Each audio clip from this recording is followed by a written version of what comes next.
Welcome to Alpha Wolf Trading. Did you know that there's over 12,000 stocks or companies that trade on the OTC? Between the NASDAQ and the New York Stock Exchange, you have over 7,000 companies. But us as retail investors, we wouldn't know that unless we were researching. Because why? Wall Street focuses on the elite, the big companies.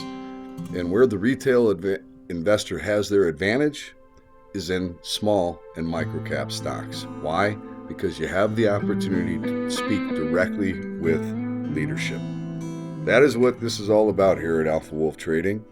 We're trying to find the hidden gems, and we interview the executive teams of companies that we think meet the parameters to be those hidden gems.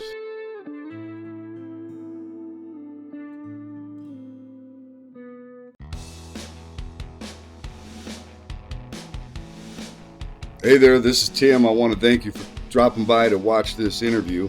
I also want to make sure you understand that this is not a paid-for promotion. I collect no compensation for the interviews I do here. These companies that I interview have been identified as potential opportunities for me and the members of Alpha Wolf Trading to receive a higher than average return on our investment. These companies I have identified either because of a technical setup on a chart, a fundamental change within the organization, new management team, new products, all kinds of different things that actually lead me here. But what do I think is the most important? Leadership. And that is why I do these interviews. I want to understand what drives the person that is leading the charge. I want to feel their passion. I want to understand their vision and the strategy that they're going to use to achieve success. That is what these interviews are for. I want to understand the share structure and the cap table, the size of the TAM, the total addressable market. This is the opportunity to learn all of those things. So sit back and enjoy. And if you learn anything from today's interview, do us a favor. Subscribe to the Alpha Wolf Trading YouTube channel.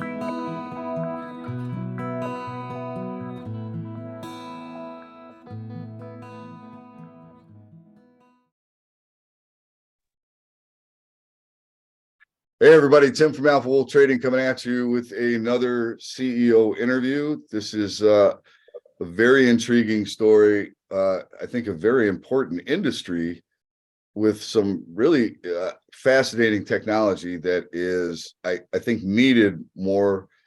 I always put everything in a two categories, needs and wants. And this one I think is defined as a need. And I want to thank Bill Tempany for coming in to do this interview and kind of bring us up to speed on what exactly his company, which is Flyht Aerospace Solutions, LTD, right? Right. What exactly you do. And the ticker symbol on that, by the way, is FLYLF. It's on the OTC. And, typically I don't do a whole lot of OTC stocks, but I think this one is worthy of taking a hard look at. And I think you'll understand once we get into the nitty gritty here. But Bill, thanks again for coming in. And if you can, just give us a little background on yourself and kind of how you wound up here with Flyht, right? What brought you there? And then maybe give us a detailed understanding of what Flyht does and where you see Flyht going. Okay, I will do. I got involved through a capital pool corporation in Flyht, but my wife calls me a serial entrepreneur.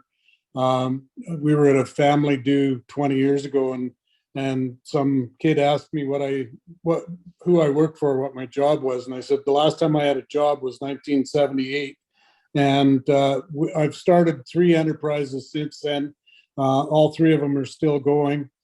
Started out in the oil and gas business and building solutions when the timeshare businesses were going south and people were buying in-house computers and wanting access to more data.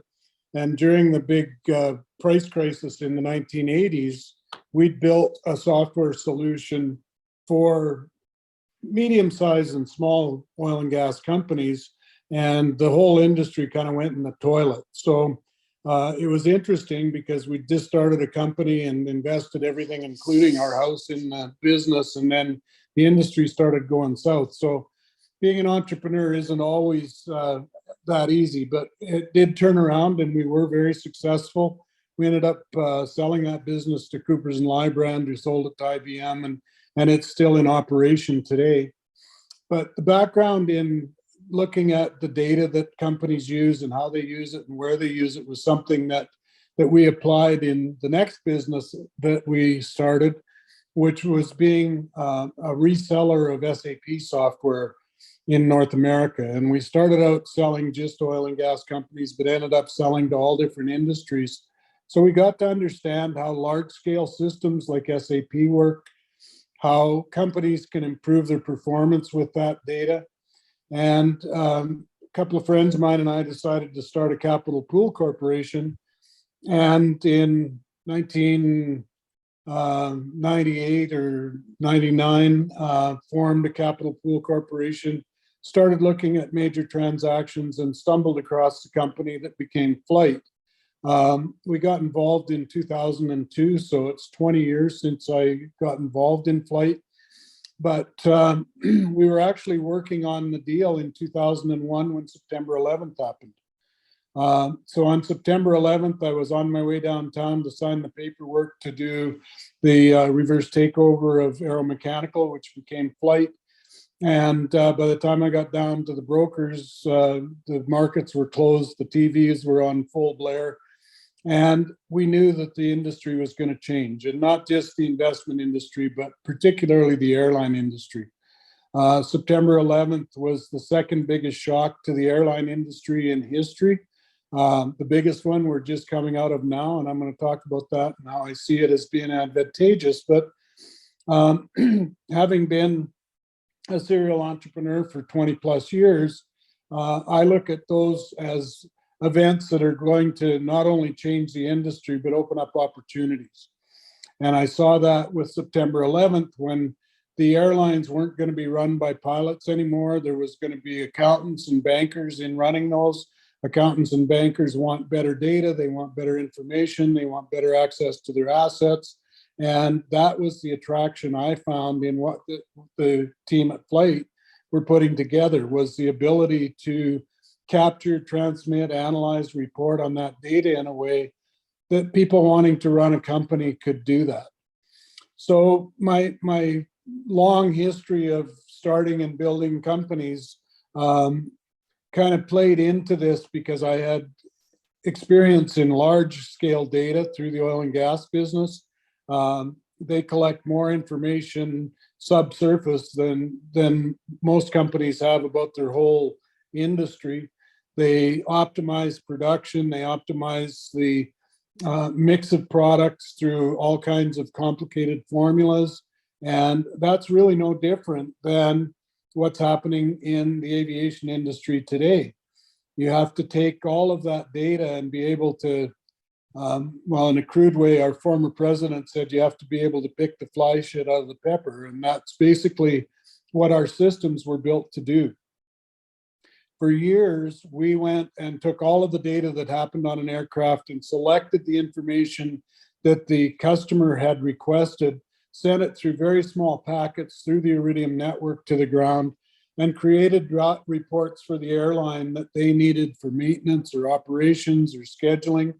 And the only thing that's happened over the last 20 years is the amount of data that's being produced by those aircraft has quadrupled or tenfold or 20-fold bigger than they were in those days. But the pipeline to get that data off the aircraft has also increased. So instead of having to do 32-bit packages through the Iridium network, we can now go to the 5G network and download gigabytes of data in seconds. And that's a big change. And it's a big change in what customers expect and what we can do with the data, because we can get it to a place where we can massage it and do things with much better. So my long history with various industries, I think, has really played a big part in what we've done in the last 3 years at Flyht. The first 20 years at Flyht, we were building safety services, communication devices, small packets of information. And when I came back to the company 3 years ago, we looked at it and said, there's a lot more we could be doing. There's better technology out there. Iridium launched a new satellite system. The telcos are moving from 3G to 5G. There's tools available like Amazon Web Services where you can massage masses of data very easily, do artificial intelligence or machine learning on that data, and provide much better solutions for the customers than we could 20, 25 years ago. So that's how I got to where I am. And I'll let you ask a question before I go into what we're actually doing with that data now. No, that was, you know what, that was fantastic. Gives us a real good understanding of your background, right? So, and I think with so I'm just going to say straight up that initially, what really, I've been following you for a while, off and on. What really piqued my interest was there was the black box, right? I think we had a couple of unfortunate, a couple of planes that went down, couldn't find the black box on them. And at the time, you know, you were working on, or the company was presenting the concept of having, you know, basically live stream data black box, right? So you hear real time what was going on inside a plane, which I thought was a brilliant, why wouldn't you want that, right? But that's what we thought too. and you hear that, and I'm thinking, Jesus, this is a no-brainer. This is like, wow. But they didn't want it. That's kind of what happened, right? Well, it's really strange because we had perfected this, what we call flight stream, real-time streaming of all the black box data in real time through this little tiny portal that Iridium provided for us, through ingenious use of data selection, data compression, transmission, and an excellent team of people that came up with creative solutions. And when I decided to retire 7 or 8 years ago, we were to a point where we had a demonstration set up with Boeing and FedEx to do the IATA had come up with a proposed regulation, the timely recovery of data from aircraft. And they had come up with some prescriptions on how long it should take to find the data if there was a problem on an aircraft. We met all those requirements, and we had a deal called the Eco Demonstrator with Boeing and FedEx, where we put our equipment on board a 777 that they were testing a whole bunch of different equipment on. And we demonstrated that not only could we give them all of the data from the black box, we could do the cockpit voice recorder, and we implemented a camera on the flight deck where we could show video of the cabin. Because at the same time, well, in the same period that Air France 447, MH370 from Malaysia disappeared, there was an incident with German wings where a pilot had flown the aircraft into a mountainside and killed everybody. There was an incident in Africa where the same thing happened. So they were interested in getting more than just black box data. They wanted everything happening. We also built what we called a geofence system with it, that if an aircraft deviated from the flight plan, either laterally or vertically, that could trigger the streaming of all this information, as well as they could set parameters on angle of attack or angle of descent, rate of descent, engine temperature, pressure, whatever they wanted to set as a parameter to start this streaming. And we proved that we could stream the data through the Inmarsat system, the Iridium system. At that point, there was one in-flight entertainment system that had a portal on it that we could download through. So we proved that we could do all of this stuff. And then Airbus decided that they were going to go with deployable recorders. So they're going to put an 80-pound steel ball on the aircraft. And if the aircraft gets in trouble, it'll eject it wherever it is, and it'll be easy to find. You know, if it happens to be over Los Angeles or New York or Paris or something, it'll be easy to find because it'll be in somebody's living room. But, you know, it seems to me to be an archaic solution to a problem. Wait a minute. Hold on a second.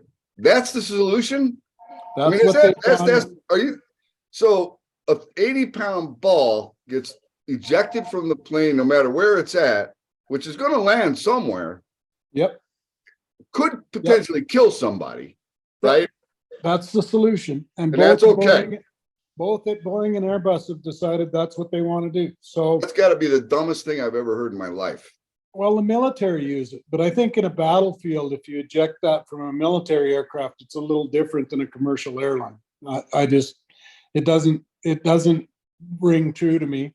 And nobody but us had all of the logistics, all of the code to be able to decide when it should happen. We proved without a shadow of a doubt on the eco demonstrator that our ability to analyze that data and meet their requirements, they didn't crash that aircraft to see if it worked or not, but they said, okay, if you've got a rate of descent of more than 1,000 feet per minute, then we want to transmit the data. So when you started to come in to land, it started transmitting all this information off the aircraft because you're coming down more than 1,000 feet a minute. So there is nothing recorded on the aircraft that we can't use as a trigger to do this. So when I came back, I said, okay, we've got all of this technology that we built to do this with. And there's a bunch of things that the airlines can't seem to get right. I don't know how many times a year you fly, but I'll bet that 20%, 50% of the time, when you land at the airport, you park 50 feet from the gate and you wait anywhere from 5 to 25 minutes to get pulled into the gate because they don't have the information even about when the aircraft's going to arrive. And they have no systems to tell the people on the ground to be there because the aircraft's going to be there. So I said, let's take all of that IP that we spent 20 years building and let's build commercial solutions that'll help the airlines come out of the COVID mess. So the airlines have got to have better, smarter systems, and they've got to be able to do more with less people because they laid off, you know, some of them up to 75% of their staff during COVID. And they can't just go out and hire people off the street. They've got to be trained. They've got to have experience. And most people don't want to go back into the airline business. They were hurt badly by COVID. They've gone out and got a new career, started a new job. They're not coming back to work for airlines. So what we looked at 3 years ago was what solutions can we put together with our existing IP that will help the airlines be able to do as good a job as they did in 2019 with less people. So we looked at maintenance, we looked at operations, we looked at airport turns, we looked at piloting techniques and what happens because, you know, pilots are one of the big shortages and going to be for the next 10 years, having enough pilots to meet the demand of people wanting to travel. What can we do to help them, give them better information so that they can make better use of the assets and the resources that they have available?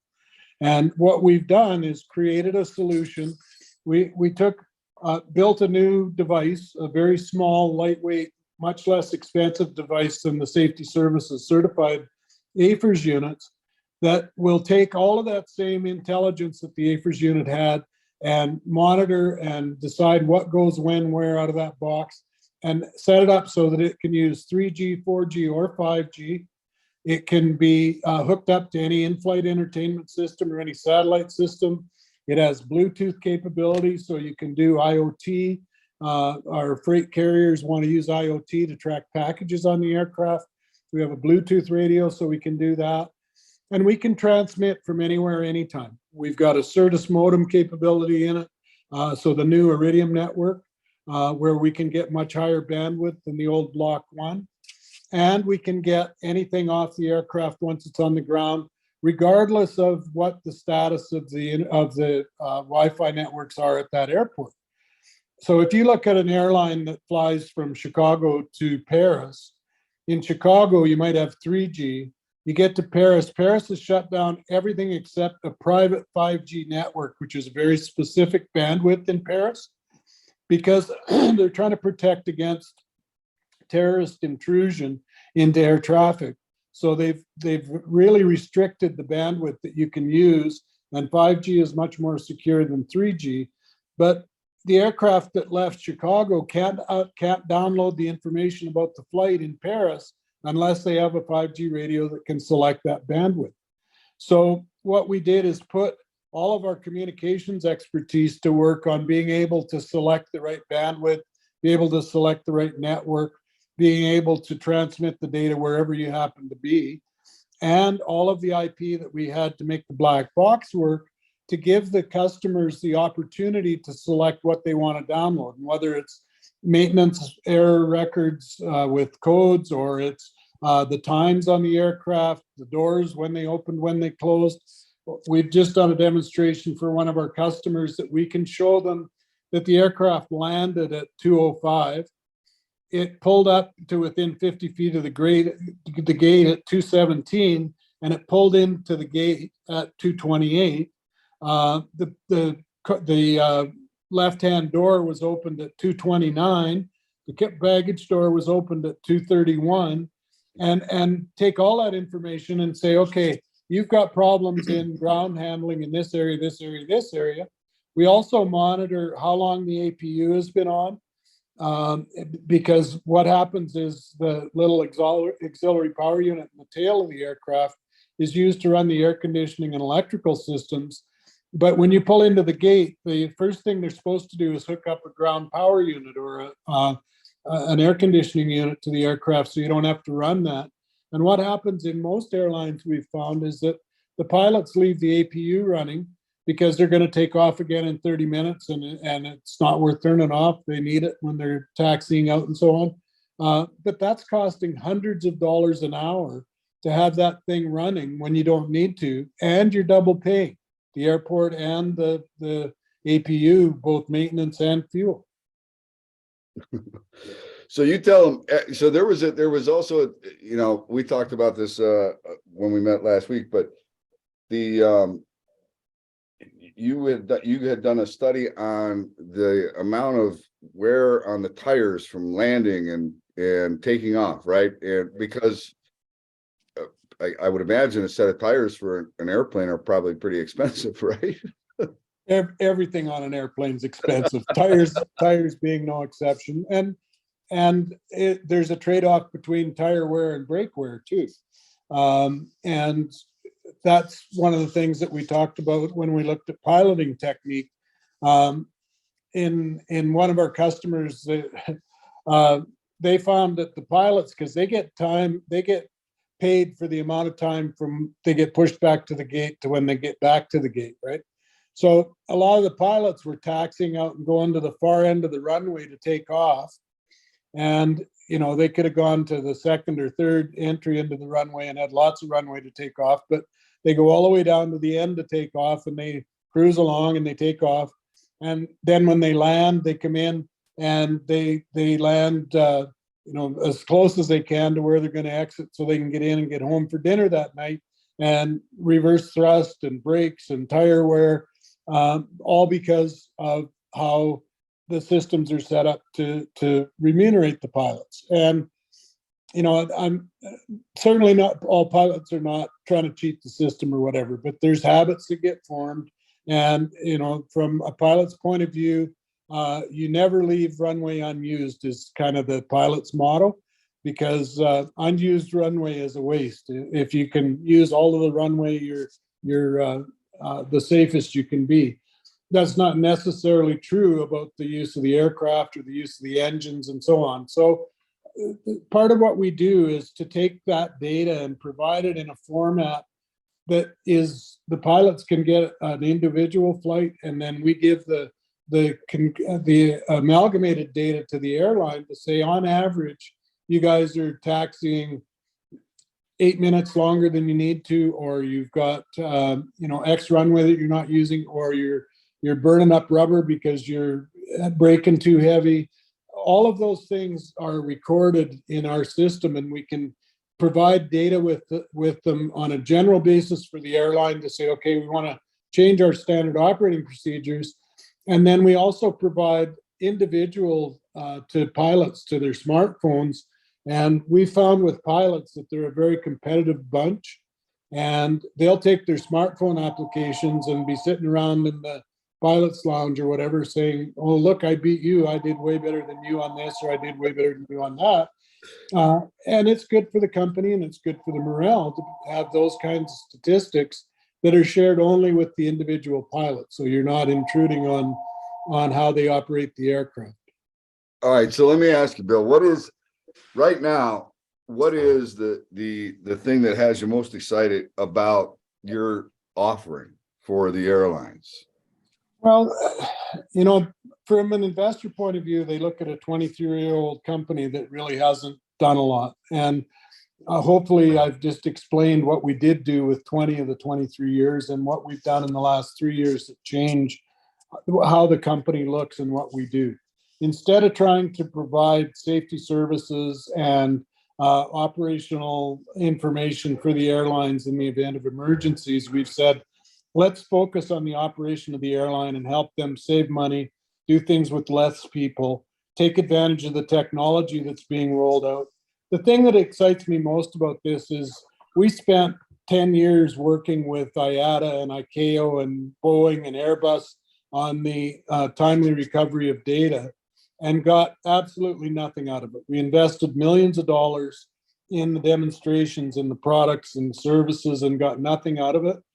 And so they make a decision that they're going to go with deployable recorders, which, okay, that's your decision, that's fine. They cannot make a decision that they're not going to go 5G. That's being driven by the telcos, it's being driven by the people that make the telephones, it's being driven by consumers and industry, and 3G is going to go dark. 3G will go away in the next 2 to 3 years, and we have the only 5G solution out there that will continue to give them the operational data that they use today to operate their airlines. Okay, now there was a manufacturer that let a patent expire. Well, we talked about it last week. Who was the, and then what, you guys picked it up, right? Well, they didn't let it expire. Patents are good for 20 years, and Teledyne had a patent. And in fact, 15 years ago, when we first put out our AFIRS unit, their lawyers sent us a letter saying that they have the patent for transmitting data from an aircraft to the ground, and that we're breaching that patent. And our lawyers read their patent and went back to them and said, you have a patent to transmit via the cell network data from the aircraft, not through the satellite system, and we're using Iridium, so go away. And they did go away. That patent expired in January of 21, and they made a decision not to invest in a new technology because they didn't have intellectual property protection. And you know, they're a $6 billion company, and this might have been a $50 million division. Just wasn't going to get the mind share to do a new technology. So we don't believe they're going to. We've had 5 people come over from there to work for us because they want to support their customers, and they know that 5G is coming.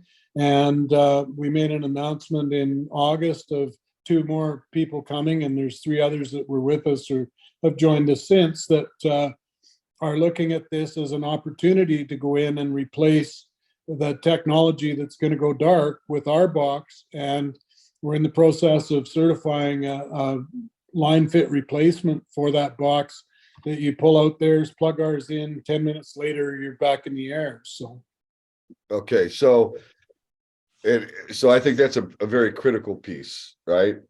And you're providing data, and let's face facts, data is everything, right? I mean, data is everything in this day and age. And information is. Data is abundant. Information is scarce. There you go. Okay. But you, like you said, for 20 years have been really good at collecting data, right? Yep. And now you have a very focused segment of, I mean, I still think the black box thing, I'll never understand that for as long as I live. I don't understand, especially the solution, right? I just don't get the, so if you're over the ocean, does this thing have a floating, does it It have, floats. it It's floats? got, Okay. it's got water wings. It's Well, really that's good. It's got water wings. That's good. It's got, at least it's got water rings, but it still makes no sense to me. So over those 20, you have a lot of customers within the airline industry, right? We do. We have over 110 customers today, and it's growing. Okay, 110 customers today, and it's growing. And the services that you're providing, this is a software as a service business, right? It is, absolutely. So it's a subscription business.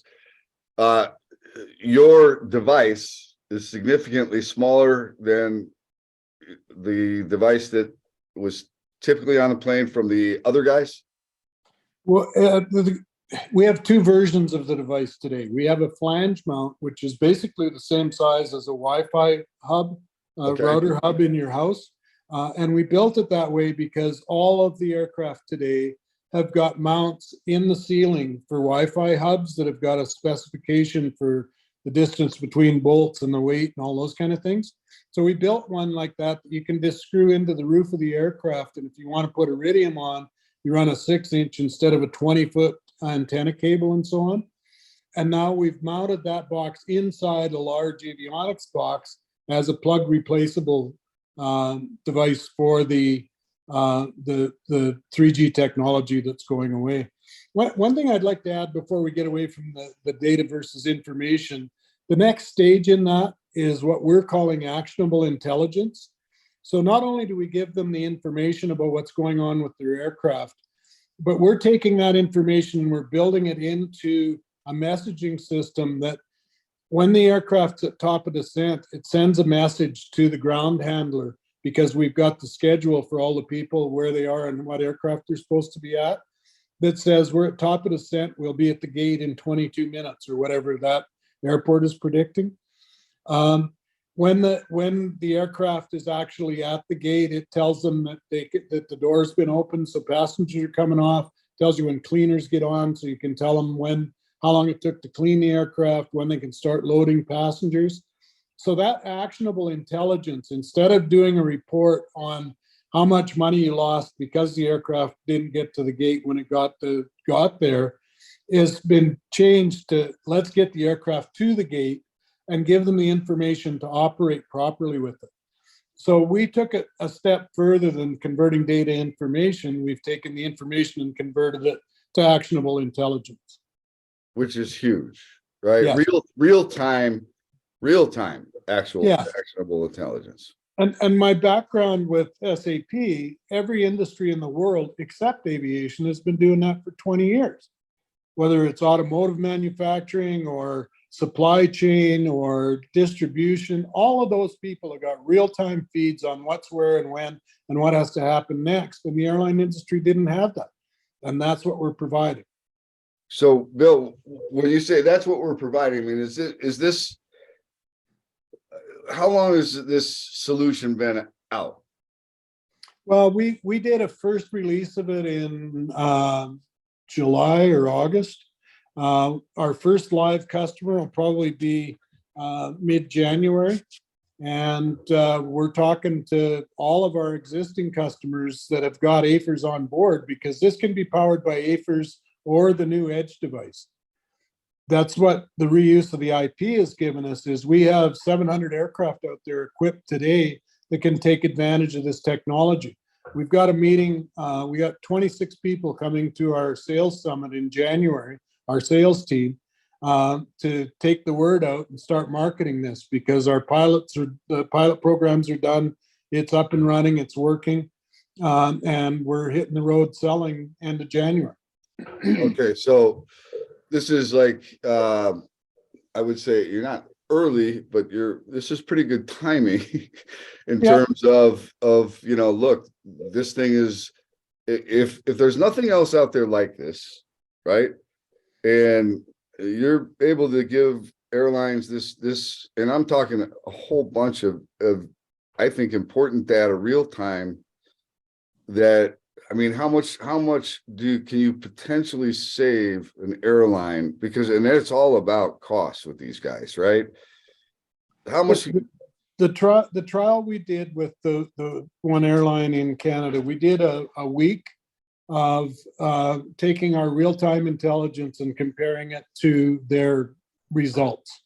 And it was over $4,000 per aircraft in 1 week saving they could have made.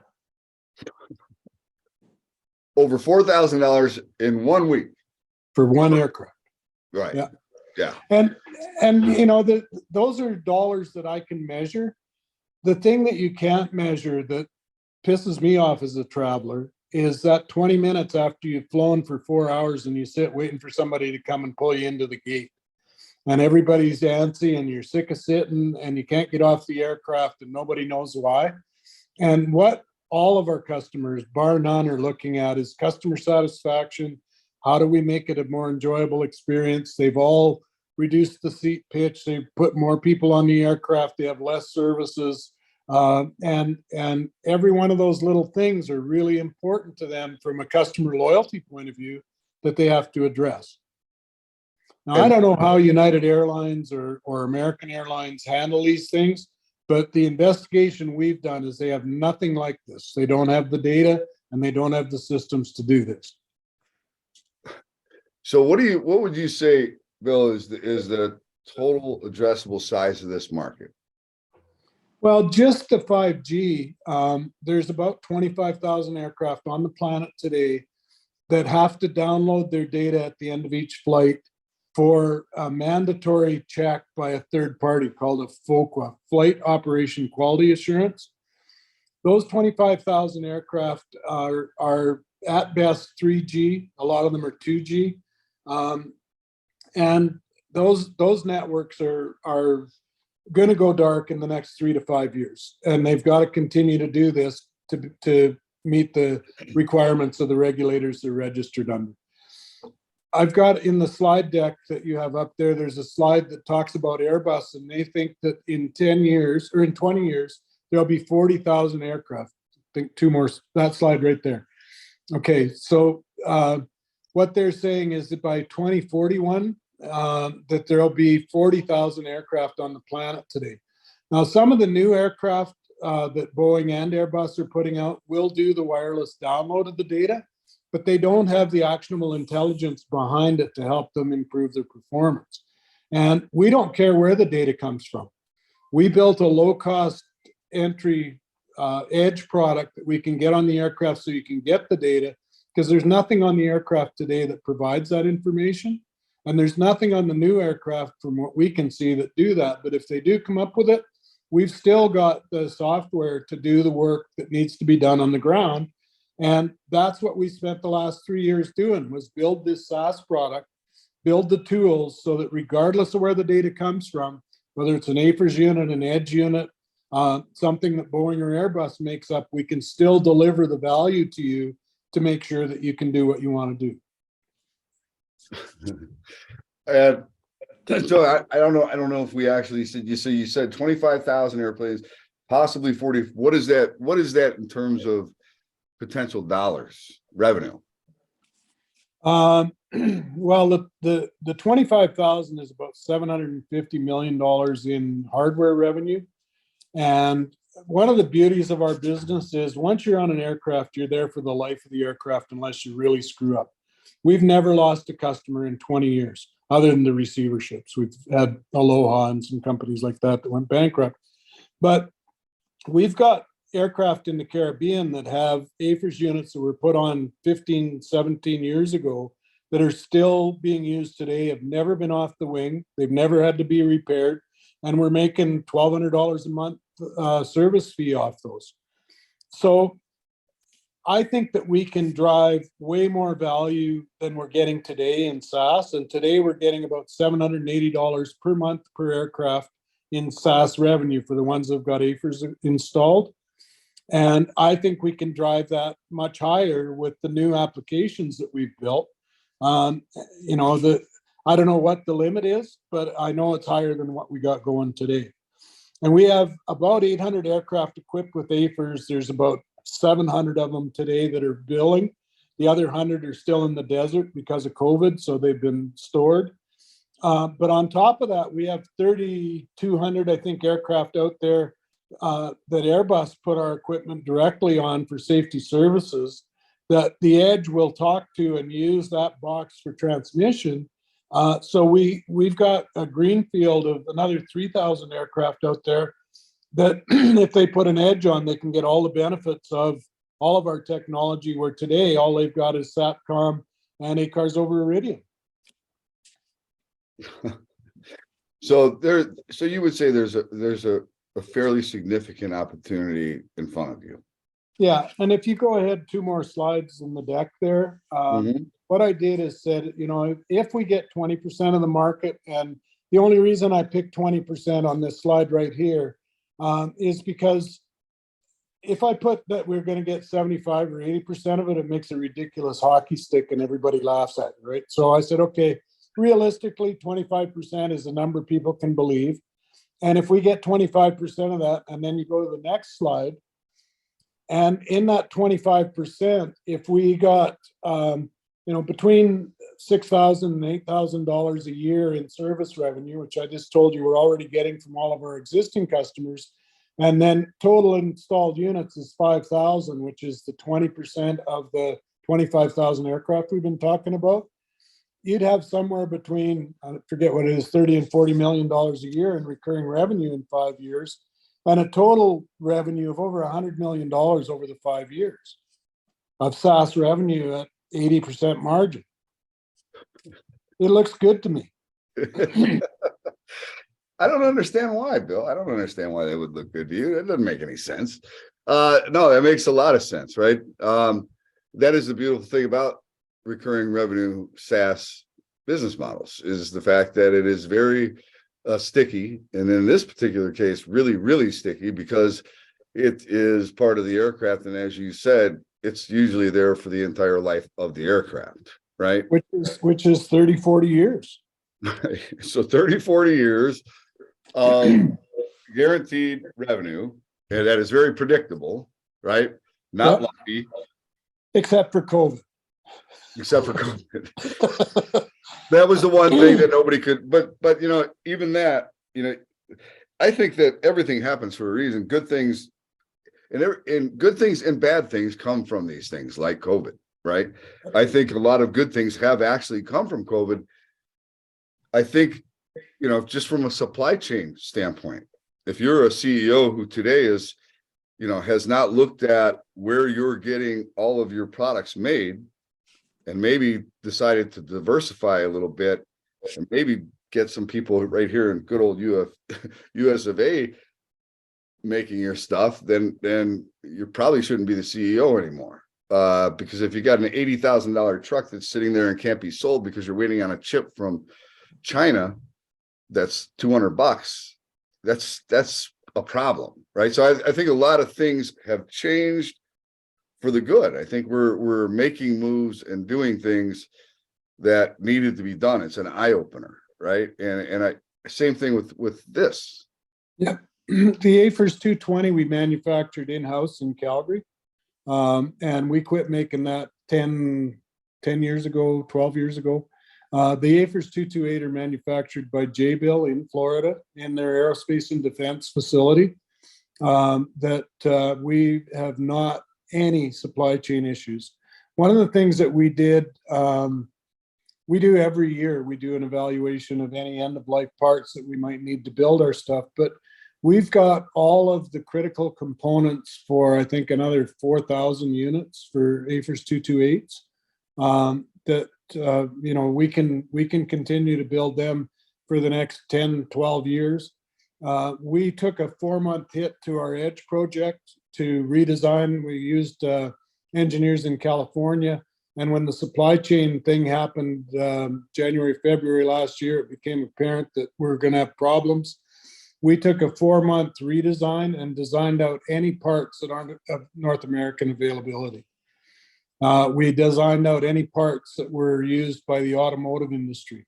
Because if somebody's going to order 100,000 parts and we need 10, guess who gets the order, right? Right. So we're a little bit behind schedule on where we wanted to be on the edge, but it was for good reason as far as I'm concerned. Right. I mean, and that to me, that's fantastic. I mean, sometimes things happen, they're bad at first, but they help you, open your eyes to things you may not have thought about prior. And I think, I look at what you could potentially save an airline, because we talked about one plane for a week. Yep. Right? Think about a fleet of planes for, I mean, Forever. Right. And that becomes mind-boggling. But the other things that have happened, on our website, there's a webcast. One of our board members is Mary McMillan. And Mary was a pilot with United Airlines for years. She's retired now, but she was talking about when she was a captain on a 747 100 and 200 many, many years ago. And they actually have a door in the top of the cockpit where the navigator used a sextant to get their location from the stars, because that's all you had to navigate with. And the changes that have happened in the airspace with GPS and all the things that are available today, where they used to have, I think it used to be 100-mile separation. Now it's 10-mile separation. It used to be 10,000 feet separation. Now it's 2,000 feet separation.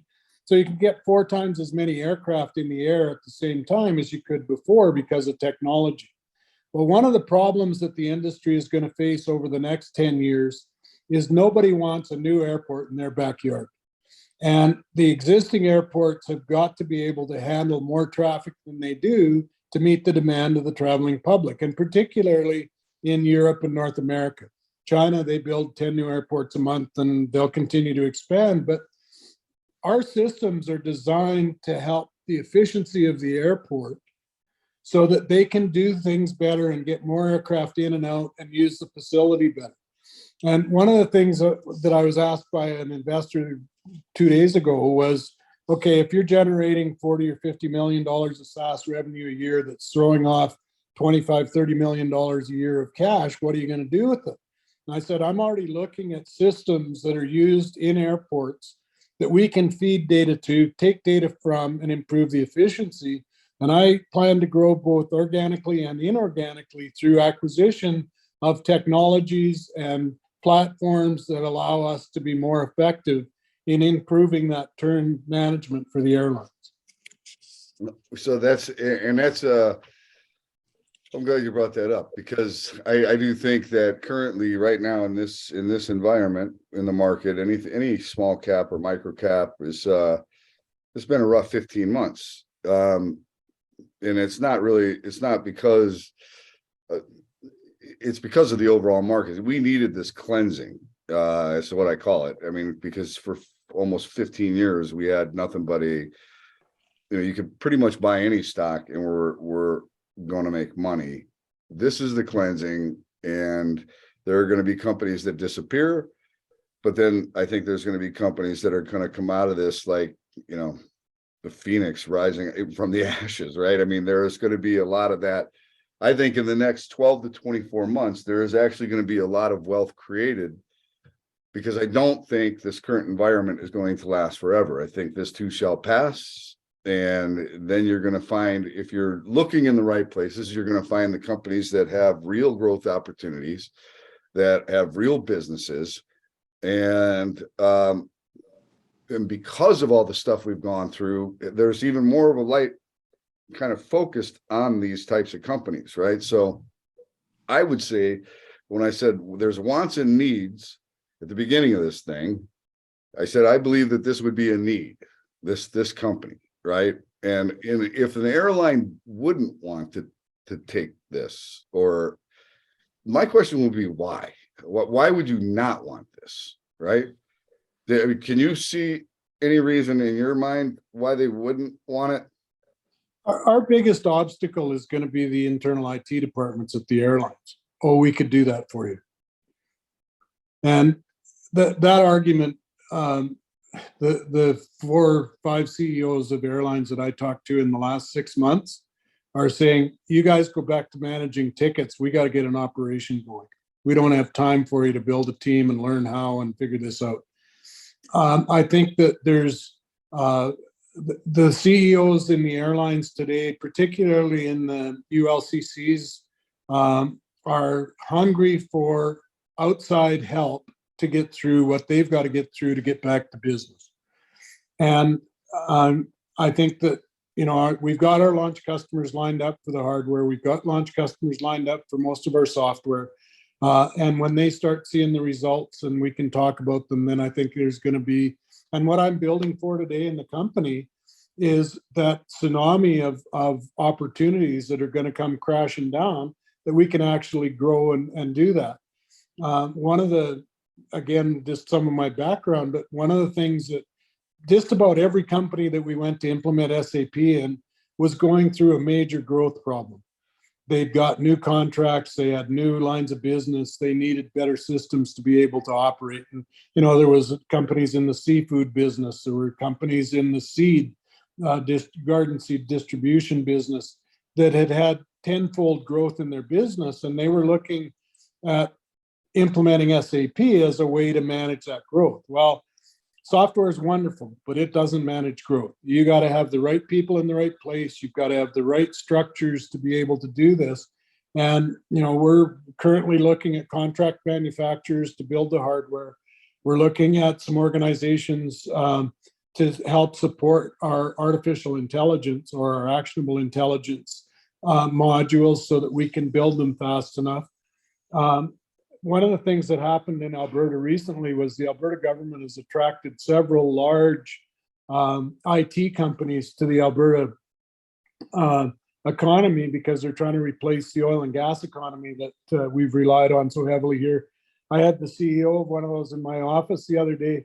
The government's given them $2 billion to do seed projects to get things started in Calgary with companies that are going to drive high tech. And we've been there 20 years. We've had government support throughout the 20 years, and they were sent by the government to come and talk to us to see what they can help us build. Well, those things, as Alberta evolves, as Canada evolves, to get a local economy back on its feet is going to be absolutely fantastic for us. There's 4 airlines headquartered in Alberta that are looking at us as being the way they're going to build their ULCC is with technology, not with people, because they can't stay ULCC if they're building it with people. So I'm glad you kind of brought up that you got your customer mix. Where are they based primarily? Revenue wise, we're about this year will be about 40% North America, 30% Europe, and another 15% China, Southeast Asia. It was about 60% North America and about 40% Southeast Asia and nearly zero in Europe. But we bought a maintenance company in Frankfurt, Germany, that brought about 20 people and on $5-6 million a year in revenue to us, all SaaS. But they have built systems to support the maintenance system that the airlines in Europe use. And we've expanded that. We've got a project going with a couple of our customers in North America to feed AFIRS data into the maintenance systems here and improve the performance of the maintenance systems. It's another piece of software we'll be rolling out in the next quarter, 2 quarters. And we're looking at some acquisitions right now in Europe again to expand our European base. We've got, if you look at the travel profile, the US is maybe half, and China and Europe are the other half, kind of split 50-50. China's growing faster than Europe. Europe's got pressure on airline travel where they want you to take the trains, some other form of transportation than airplanes. But one of the things that we're building is our weather systems that we bought. We're building systems to help the airlines both control and report their fuel burn, be able to look at their contrails and how they can avoid them. We've got a program we're trying to get kicked off with NOAA and NASA to improve our sensors so that they not only look at weather vapor, they look at all of the gases. So you can get some real data on greenhouse gases and what the real effects of various industries, various locations are. So the airlines become an active participant in solving the problem instead of being the bad guys of causing the problem. Could it be said that your software also could be an ESG positive product? Absolutely. Absolutely. I mean, the APUs that we were talking about sitting at the gate burning are producing CO2, and they could be plugged into the gate power. Now, whether the gate power was coal-fired or nuclear or however it was done, that's a whole different argument. But the APU is not a CO2 efficient engine. It's there for a specific reason, and it generates power and air conditioning, and it's not been designed to be, necessarily environmentally friendly. Turning it off is, and being able to tell somebody to turn it off because you've got the data is something that nobody else can do. Right. And that's one little segment. But if I'm thinking, if you're making the airlines more efficient and you're cutting the time from the gate and idle and all of that towards their CO2 emissions, right, is shrinking. And if you've got to identify your carbon footprint, I would think that your software is going to help them reduce their carbon footprint. And that's Mary McMillan on our board is a huge advocate for Corsia and all of the initiatives that the industries are looking at to do this. We've actually got a board workshop in July in Calgary where we're going to get some speakers in. We've hired a full-time ESG expert that is working on a zero carbon plan for us. And it's a huge part of what we're doing as a company is to make sure that we're a positive part of this movement as it moves forward. The company itself does everything in our power to be ESG compliant. I'm not allowed to print anything anymore. I have to read it all on the screen. We had our company Christmas lunch today, a potluck lunch, and we've, everybody's got china dishes and silverware, and we got 5 dishwashers, and we're not using paper plates. I sometimes, at my age, I look at it and say, okay, where does this end? But it's certainly something that's really high on our priority as a company. I've got a bunch of young, aggressive people that are looking at it as saving the world, and we take it extremely seriously. And I think that's a fantastic thing. I just want to get down to some numbers and stuff. So how are you sitting? Because right now, if you're a small cap or micro cap stock, because of the rising interest rates in the current climate, if you are in the position where you have to raise capital, you are not sleeping at night because you're going to get a really crappy deal, right? I sleep really well.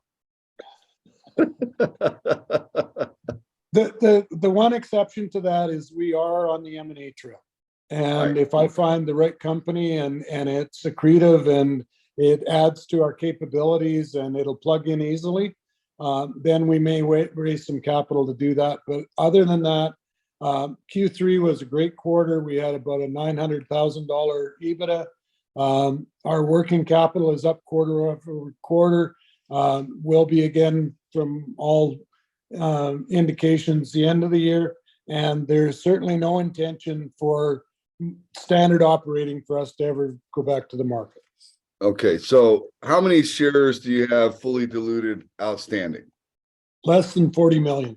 Less than 40 million, which anybody that follows me knows. I think anything under 100 million is what I would consider to be a thin stock, right? Or a lower float type stock. And that's the shares outstanding fully diluted, right? Yeah, okay. I think there's 37,000 or 37 million issued and outstanding, but there's another 3 million and they're all in stock options. There's no warrants.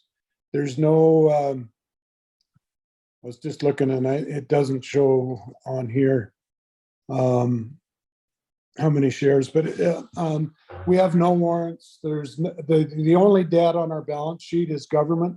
low interest, no interest, up to 20 years for repayment.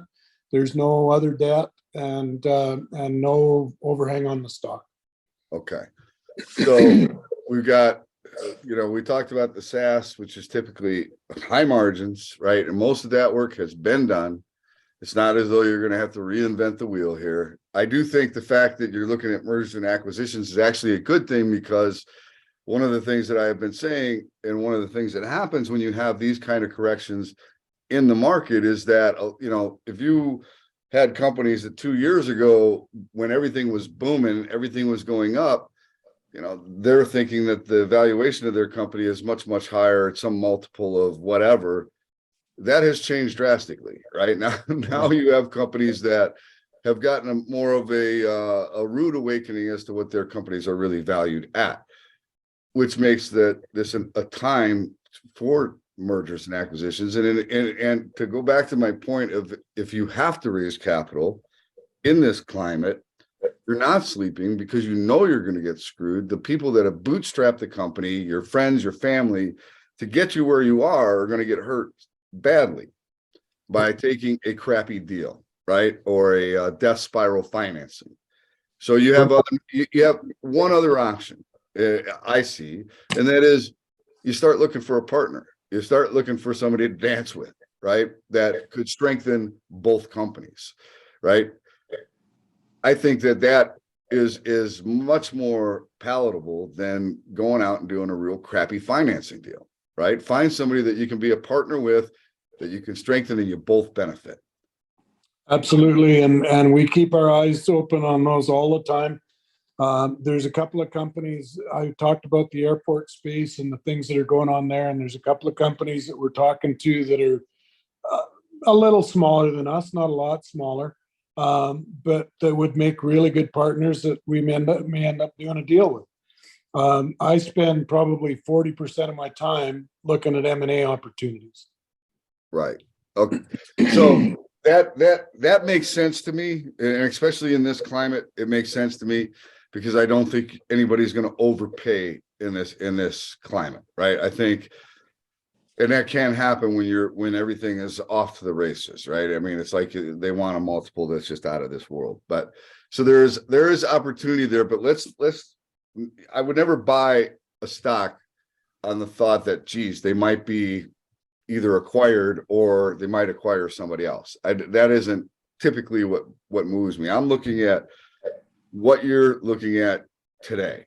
And I think the question I asked you the other day is, if there was one, like Airline or one player within the industry that, embraced what you're presenting, that would have influence on the rest of the industry, would you say that that exists? Yes.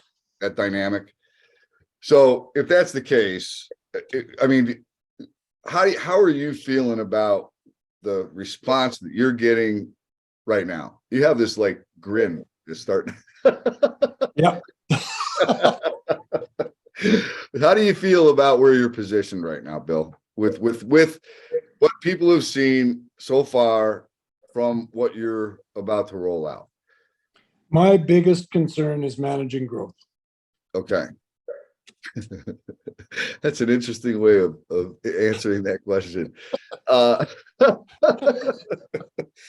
right, that's a good company. Come on, I've had years of practice with this. that is a good. And do you think it's good that you're thinking that way? Do you think you have a good grasp on how you are going to manage that growth? You think you got that figured out? Absolutely. Yeah? The last 2.5 years have been building to this and planning our partners, our manufacturing partners. I don't want to be a manufacturer. I'd rather not be in the hardware business at all. But we need this because it's a differentiator for how we're generating our SaaS. And when we built the 220 ourselves in our lab in Calgary, it was a burden, because if you had a large order, we'd have to staff up. And you didn't have them every week. So you'd have to figure out how you're going to downsize as soon as that's over. So going to JBill and getting the manufacturing done on the 228 and buying them in batches of 50 or 100 units was a huge relief on the organization because we didn't have to worry about expansion and contraction as demand went. And it's probably June or July, we started the bidding process for manufacturers. We're only looking at Canadian and US manufacturers. I would like to keep it in Canada because of the exchange rate. We can get a lot better deal in Canada than we can get in the US because of exchange. But we're certainly not eliminating US manufacturers. And I think they're down to a short list of 3, maybe 4 that in January, February, these guys are no dummies. There's a couple in Florida and there's a couple in I think Atlanta, Georgia, and they're going to go there in January when it's minus 40 up here. So they're planning the due diligence on these manufacturers very carefully around weather patterns, which in aviation I think is important. So right. All right. So listen, we don't have enough time to go over, this thing. I'm sure there's people that have a lot more questions. I don't tell anybody what to do. I don't tell anybody to buy a stock or not buy a stock. All I do is present what I see as an opportunity. And I think that the opportunity here is great, right? And then I have to ask myself, and I'm actually going to pull this out of the way, and I'm going to move your logo for a second here because I want people to see the chart. So let me get this up here and move this out of the way. Whoop, wrong one. There we go. I'm going to move that out of the way. I'll put it back in a second, but let's see. Got to move this one too. All right. So this is this chart for the stock. And as you can see from 2015 maybe, or 2013 or 2018, it's been in that's when I retired. That is seriously, that's when I retired. Okay. It has been in a downward trend for a long time, right? That's this line here. It doesn't take a genius to see that. That is a very easy trend to identify to anybody's eye. I don't care if you have a technical background or not. But here's the interesting thing about this is that actually for the last couple of years, when did you come back, Bill? June of 2019. Okay, so that's really weird how all of a sudden it went sideways. That's really kind of what you've been doing is consolidating in a sideways pattern. And if you look at what the stock has done over the last 12 months, which many stocks are down 90%, this actually is kind of held up extremely well, right? And to me, nobody's in charge of the stock. The bulls aren't in charge of the stock. Bears aren't in charge of the stock. It's really just kind of a wait and see pattern. But as I would think that as these things start to come to market, and if you look at this trend line, that is a long-term trend, and you're bumping right up against it. Actually, it kind of looks like you already broke it, but you're bumping right against this long-term trend line, which is very powerful. When you break a long-term trend to, it could be the beginning of a new long-term trend that will last for many years, right? This time it goes from the lower left to the upper right instead of going from the upper left to the lower right. So technically the chart has a very interesting look. If you don't want to jump into the stock because of the market climate, that's fine.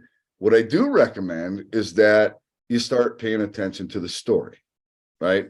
And this is where I'm going to put this back, because you go here to, flyht.com and investors and IR, you can sign up for email alerts.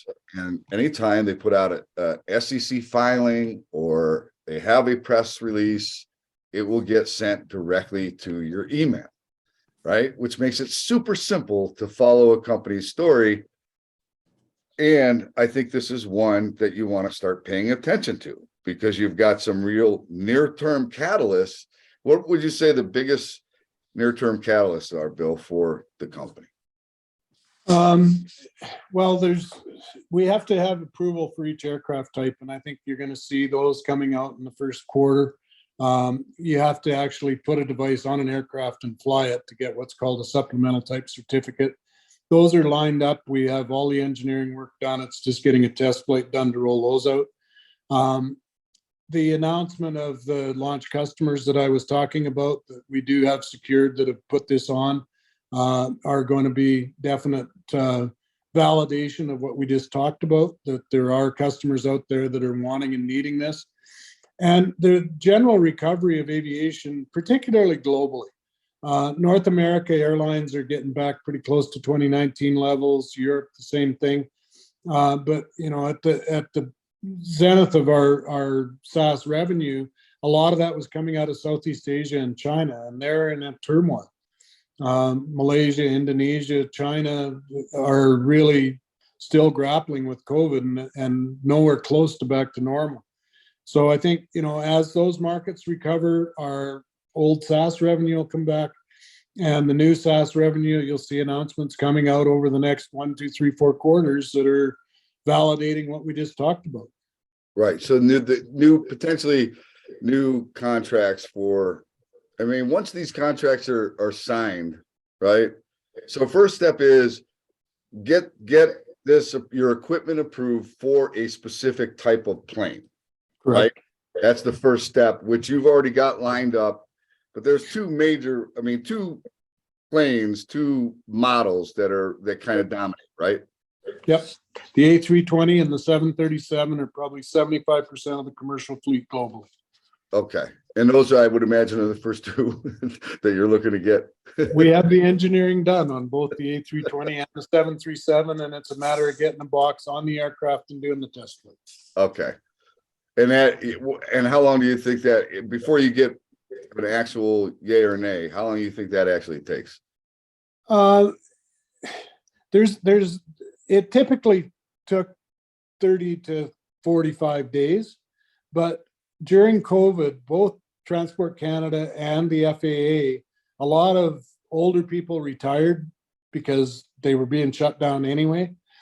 A lot of people didn't come rushing in to fill those vacancies, and the government didn't recruit to fill those vacancies. So there's a backlog with those guys. But we do have an excellent reputation with both the FAA and Transport Canada because our packages are very high quality, and they know they don't have to do a lot of work on them, which is really good for a government person to know that they can take that file and tick one off, right? Yeah.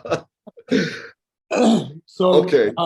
You know, we do have, in Canada, there's a thing called a provisions only STC, which means you can wire the aircraft, but you can't turn on the system until it's at a test flight.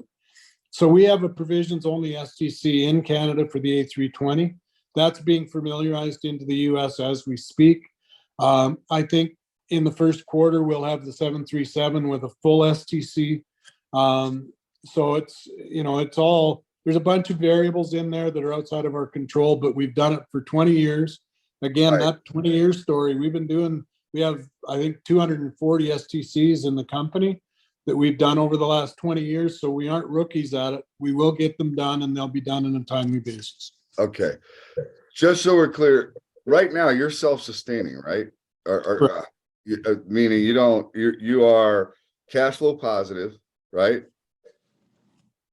Q3 was cash flow positive. Q4 will be. I mean, it's a bumpy business, but we're not looking for working capital. We're fine. Okay. Anybody that is serious about really taking a deeper dive into you guys and maybe wants to reach out, they can reach out to you, right? Anytime. Always get a call from customers or from investors. Yep.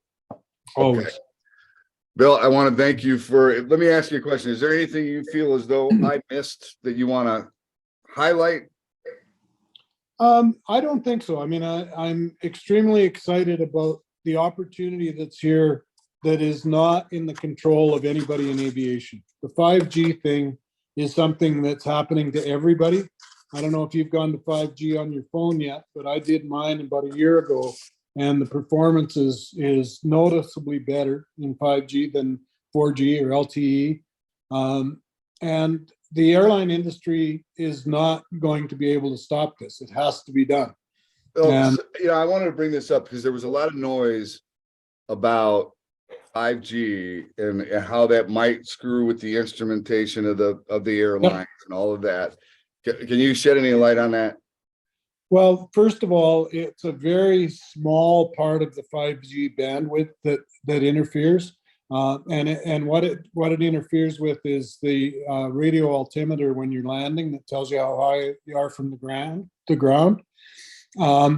With Europe, China, everywhere in the world had approved 5G because they said as long as you don't do it within this bandwidth, which our radios, we can control any bandwidth, any part of the bandwidth any way we need to. The US hadn't approved that yet.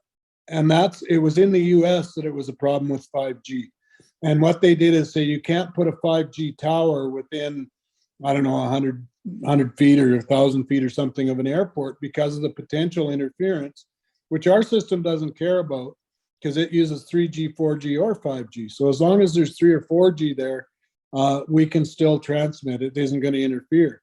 So it was with where you could put a radio tower in proximity to an airport that regulation was a problem, not a problem with anything on the aircraft or any of our products. Okay. I'm glad we clarified that just in case somebody's got an issue there. So, all right. I guess maybe this is what I would like to do. I mean, this was, I think, a very comprehensive. I think we kind of explained. Anybody that's got any questions, they can go to the website and look it up. But what I would like to do is when you feel as though you've had a significant event, we have you back and we do a little bit of a follow-up, right? Okay, we'll talk to you in February then. I love it. All right, Bill, hold on one second. I'm going to go ahead and I'm going to shut this down. You think we're good, right? Yep. You think we handled this well? Okay. I'm good. I'm happy. All right, hold on one second. Hey there, folks. Thank you so much for tuning in and watching this interview with Bill Tempany. Bill's passing came as a real shock to me. And I can tell you that it impacted me, even though I don't know Bill all that well. From the interaction that I've had with him prior to the interview and through this interview, you can tell Bill was a warm guy. He has a good vision, and he's really worked hard over the last 20 years to build something. And I can tell you from the interaction that I've had with some of the other members of the Flyht organization that there would be no greater honor than to make sure that they see this thing all the way through and achieve success for Bill. I guess one of the things that Bill would have said is, get it done. So with that, I ask that you say a warm prayer for Bill, or give him a warm thought. And for you, Bill, we weren't friends yet, but I do believe we would have been. And I will miss the fact that you and I will not be able to have further interviews. But I enjoyed the one we did share. Rest in peace, Bill.